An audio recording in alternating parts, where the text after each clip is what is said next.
Сәлем, ұйқым келмейді каналына қош келдіңіздер. Бүгін 2022 жылдың екінші жартысында шыққан ең қызықты дорамалармен бөлісетін боламын. Түнімен ұйқыңыз келмесе, дорама көріп бізбен бірге болыңыздар. Қазіргі таңда рейтингі өте жоғары дорамалардың бірі Слава. Бұл дорама тек Кореяда ғана емес, өзге елдерде де өз көрерменін тапқан. Аталмыш дорама мектептегі буллинг жайында. Басты кейіпкер Мундоның сыныптастарының қатыгездігіне шыдай алмай, мектепті тастауға мәжбүр болады.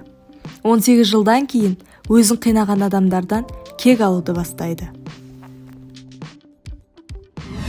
Басты рөлдерде Ли Джеук пен Чон Сомен ойнайтын Алхимия душ дорамасы аспан мен жер әлеміне байланыс орнататын сиқырлық күші бар жастардың өмірін баяндайды. 20 бөлімнен тұратын бұл романтикалық сериал фантастика жанрында. Текті отбасынан шыққан Чанук өз өмірінің мәнін іздеу барысында махаббатын жолықтырады.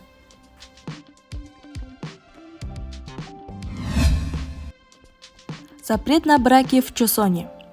Чосон елінің ханшайымы дүниеден өткен соң, Лихон ханзада қайғыдан қан жұтып, халқына үйленуге тыйым салады.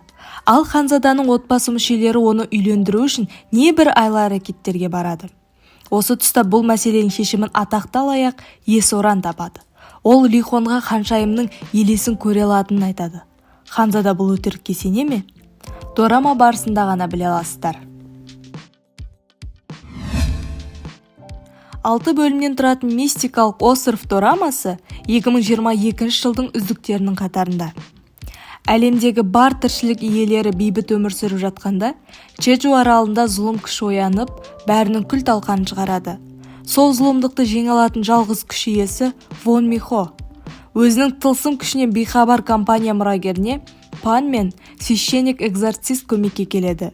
Бұл үштік зұлымдықты жеңе ала ма? Белгісіз.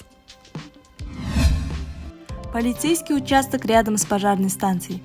Егер әр сериясы қызыққа толы детективті драма жанрында көргің келсе, бұл дорама саған арналған.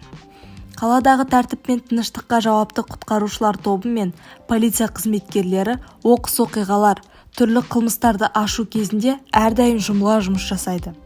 Барлық оқиға жұмысына қатты берілген негізгі кейіпкерлердің бірі Джин Хогенің айналасында өрбейді.